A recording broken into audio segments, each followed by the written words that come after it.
गृह विभाग द्वारा आज एक विधेयक लाया गया और जिसके बाद उसकी प्रतिलिपि को सदन में फाड़ा गया। क्या कुछ मामला है, हमारे साथ बात करने के लिए श्रवण कुमार जी मौजूद है। क्या कुछ हुआ सदन में? देखिए, लोकतंत्र है। लोकतंत्र की यही खूबसूरती है कि कोई भी व्यक्ति जिस प्रकार से चाहे विरोध कर सकता है, लेकिन ये तरीका नहीं होना चाहिए। लोकतंत्र की खूबसूरती इसमें बनी रहती है जब नियम के हिसाब से, कानून के हिसाब से किसी चीज़ को लाएंगे, किसी चीज़ को रखेंगे तो उसका जवाब सरकार भी देगी और लोगों के संज्ञान में भी बात आएगी।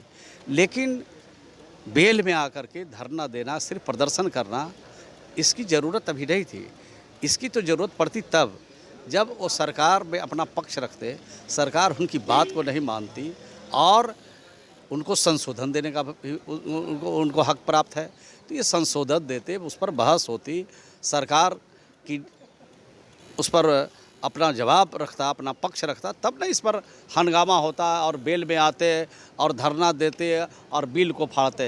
ये तो सिर्फ अखबार और टेलीविज़न का खबर बनाना चाहते हैं, मैसेज देना चाहते हैं, तो इस मैसेज से उनका काम चलने वाला नहीं है। आज जिस तरीके से आज सदन में इसे ये किया गया, क्या लगता है कि इस तरीके से सदन की गरिमा बनी रहेगी? क्या कुछ होगा?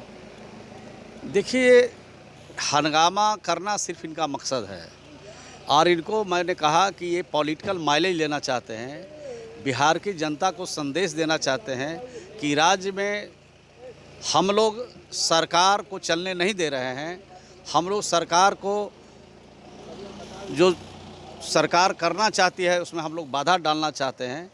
तो ये सब बात करके अपना फेस सेविंग नहीं कर सकते हैं। उनको तो सही बात पर अमल करना चाहिए और कानून और नियम के हिसाब से सदन में बात को रखना चाहिए। आज गैर सरकारी संकल्प भी लाना था, लेकिन आज पूरा हंगामे का भेंट चढ़ गया और मंगलवार तक के सदन की कार्रवाई को स्थगित करना पड़ा। आप सोच लीजिए कि 105 नए सदस्य आज जीत करके आए हैं, उसमें सत्ता पक्ष के भी लोग हैं, विपक्ष के भी लोग हैं, और ये जो माननीय विधायक जीत करके आए हैं, इनको पहली बार संकल्प लेने का आज मौका मिलता। और संकल्प में क्या होता है, संकल्प के जरिए क्या करना पड़ता है, इस सब बात की जानकारी मिलती है। ये जो विधायक हमारे जीत के आते हैं, उनके क्षेत्र के जो सबसे महत्वपूर्ण सवाल होता है वही गैर सरकारी संकल्प में वो लिए जाते हैं। और ज्वलंत सवाल, बहुत मजबूत सवाल, जो सवाल क्वेश्चन से नहीं हल हो सका, दूसरे विधि से हल नहीं हो सका, उस सवाल को गैर सरकारी संकल्प में लाते हैं। तो आप सोच लीजिए कि कितना सीरियस है, कितने जवाबदेह हैं, कितना इनका सोच अच्छा है कि ये सदन की कार्यवाही को नहीं चलने देते हैं और नए नए सदस्यों को जो सीखना चाहिए उनको भी सीखने का अवसर देते हैं। तो आरोप है कि बिना वारंट के ही गिरफ्तार लोगों को कर लिया। यह भी नहीं होता है। अगर मेरे घर में या किसी के घर में अगर आपत्तिजनक चीज़ अगर पकड़ा जाएगा तो वो गिरफ्तार नहीं होंगे, वो जेल के शिकंजे में नहीं कसे जाएंगे, कानून के हिसाब से उन पर कार्रवाई नहीं होगी। आज भी होता है और आगे भी होगा।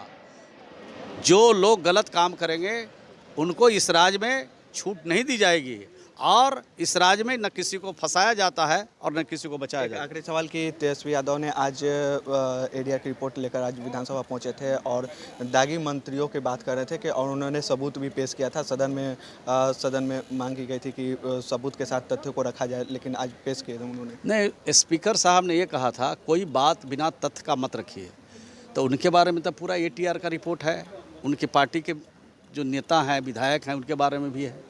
तो कौन छिपा हुआ है? किसी से छिपा हुआ बात है?